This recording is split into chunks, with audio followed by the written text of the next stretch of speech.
Okay, जो हमारा next topic है वो है 2D एरेज का। 2D एरेज जिसको हम लोग डबल डायमेंशन एरेज भी बोलते हैं। देखो 2D array is a collection of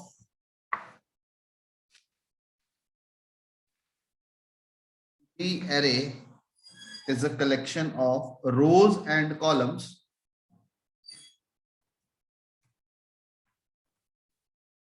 we can represent our data in the form of matrix. The rows and columns. We can represent our data in the form of rows and columns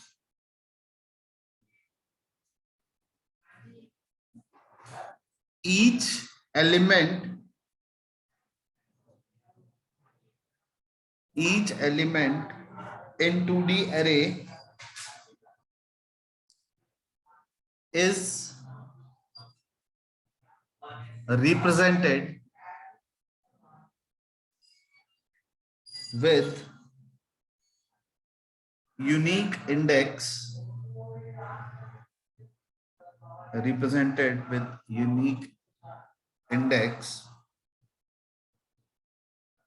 and the index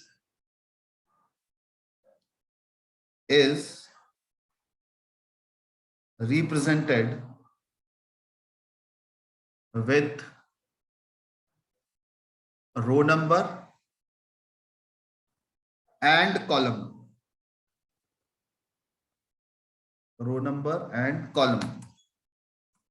इसका जो syntax है वो है data type. किस type का आपको variable चाहिए? Array name, array का नेम, और फिर number of rose and number of columns, कितनी रोज और कितने कॉलम्स। ठीक है, और ये हमेशा ऐसे रहेगा, जो फर्स्ट वैल्यू होगी वो हमेशा नंबर ऑफ रोज को रिप्रेजेंट करेगी और जो सेकंड वैल्यू होगी वो हमेशा नंबर ऑफ कॉलम्स को रिप्रेजेंट करेगा। तो डेटा टाइप, फिर एरे का नाम, फिर रोज एंड फिर कॉलम्स। ठीक है, फॉर एग्जांपल मैंने यहाँ पे डिक्लेयर कर दिया है इंट num 3/4। तो इसका मतलब अब हमारे पास एक एरे क्रिएट हो गया जिसमें टोटल नंबर ऑफ रोज कितनी होंगी 3 और टोटल नंबर ऑफ कॉलम्स कितने होंगे 4। तो 1 2 3 4 5 6 7 8 9 10 11 12। ठीक है, तो total elements will be R into C, rows into columns. अब ये जो है रोज और कॉलम्स ये रिप्रेजेंट हो रहे हैं विद यूनिक इंडेक्स नंबर। इसका नंबर 0 है, ये 1 है, ये 2 है। और ऐसे ही यहां पे भी इंडेक्स नंबर 0 1 2 एंड 3। ठीक है, ये ऐसे है।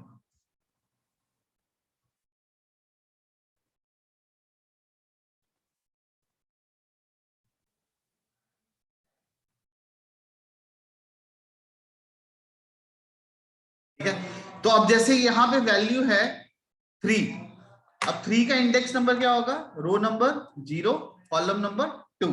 तो इसको कैसे लिखोगे आप? num 0 3।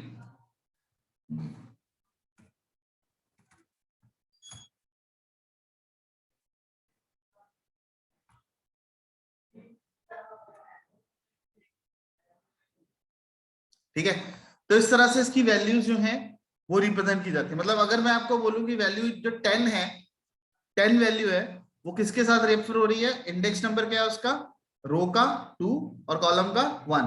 तो इसका मतलब अगर मेरे को इसको प्रिंट करना है तो मैं क्या लिखूंगा? printf/n वैल्यू इज %d, यहां पे आ जाएगा num 2 and 1। ठीक है, ठीक है। तो रो नंबर हो गया 2, कॉलम नंबर हो गया 1। अब इसके अंदर अगर आपको वैल्यू इनपुट करनी है तो input values we use nested loop. हम लोग नेस्टेड लूप को यूज करेंगे। ठीक, नेस्टेड लूप को कैसे यूज करेंगे? जो आउटर लूप है, आउटर लूप विल रिप्रेजेंट रोज,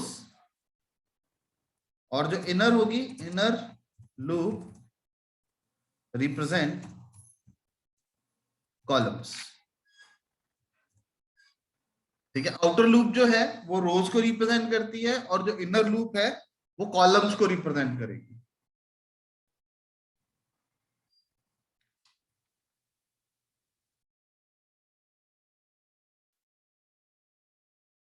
तो इसको प्रैक्टिकली देखते हैं हम लोग कैसे यूज करना है।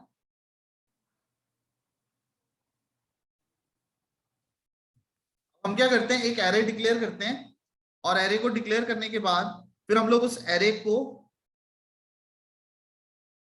वैल्यूज इनपुट करेंगे। वैल्यूज इनपुट करने के बाद फिर हम लोग उन वैल्यूज को प्रिंट करवाएंगे in the form of matrix. Okay, तो सबसे पहले हम लोगों को क्या करना है, वही हेडर फाइल्स जो है इसकी वो इंक्लूड करेंगे हम लोग। हैश इंक्लूड stdio.h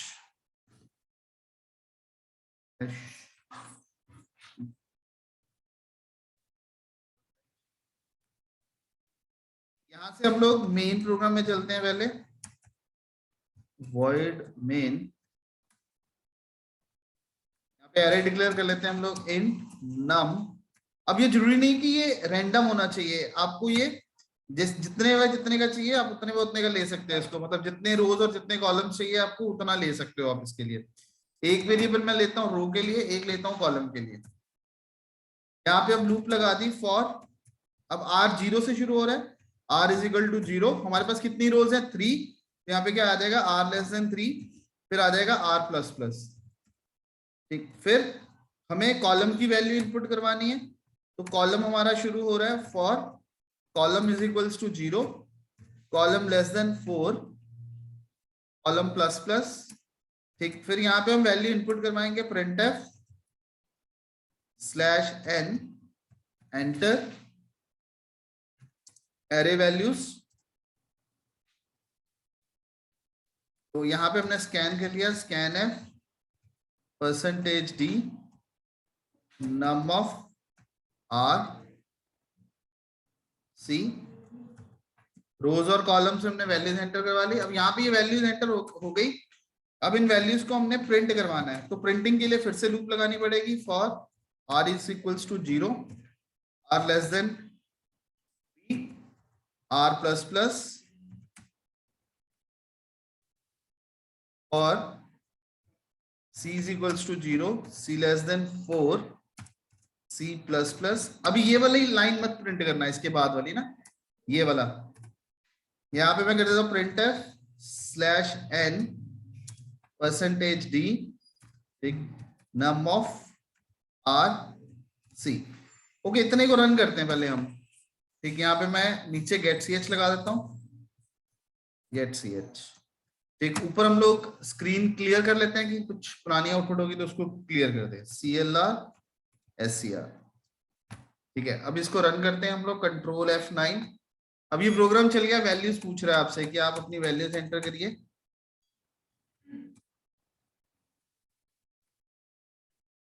देखो, अब इसने वैल्यूज रनिंग में प्रिंट कर दी, जो वैल्यूज हमने इनपुट करी वो वैल्यूज ऐसे प्रिंट कर दी, लेकिन मेरे को इसको प्रिंट करवाना था इन मैट्रिक्स।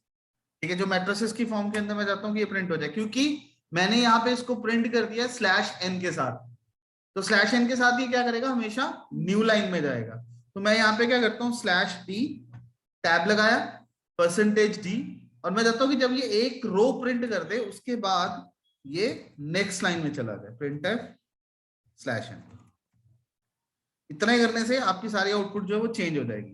1 3 4 5 6 7 8 10 11 12।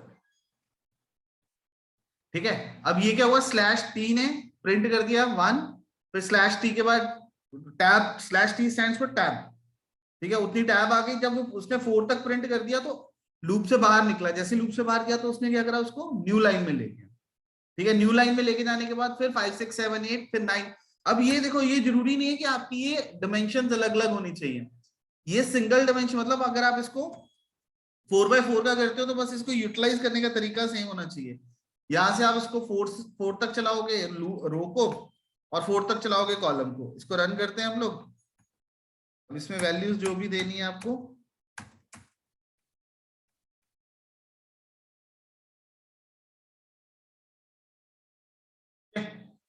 तो इस तरह से आप 2D एरेज के अंदर वैल्यूज को इनपुट करवा सकते हो। जो भी वैल्यूज अगर आपको इनपुट करनी है उन वैल्यूज को आप इनपुट करवा सकते हो। तो 2D एरे के अंदर हमारे पास कलेक्शन होती है रोज और कॉलम्स की। रोज और columns, total number of elements होंगे आपके R इंटू सी, रो इंटू कॉलम। कितनी रोज और कितने कॉलम होंगे उतने टोटल नंबर ऑफ एलिमेंट्स रहेंगे आपके पास। और वैल्यू को इनपुट करने के लिए हम लोगों को लूप लगानी पड़ेगी नेस्टेड, और वैल्यूज को प्रिंट करवाने के लिए हम लोगों को नेस्टेड लूप लगानी पड़ेगी। तो दोनों केसेस के अंदर हम लोगों को नेस्टेड लूप का यूज करना पड़ेगा, प्रिंट करवाते वक्त भी और इनपुट करवाते वक्त भी।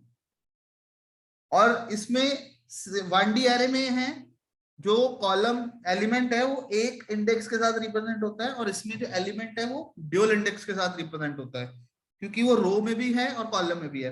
तो कौन सी रो कौन से कॉलम में आपकी वैल्यू पड़ी हुई है, उसको रिप्रेजेंट करने के लिए हम लोगों को नेस्टेड लूप को यूज करना होगा।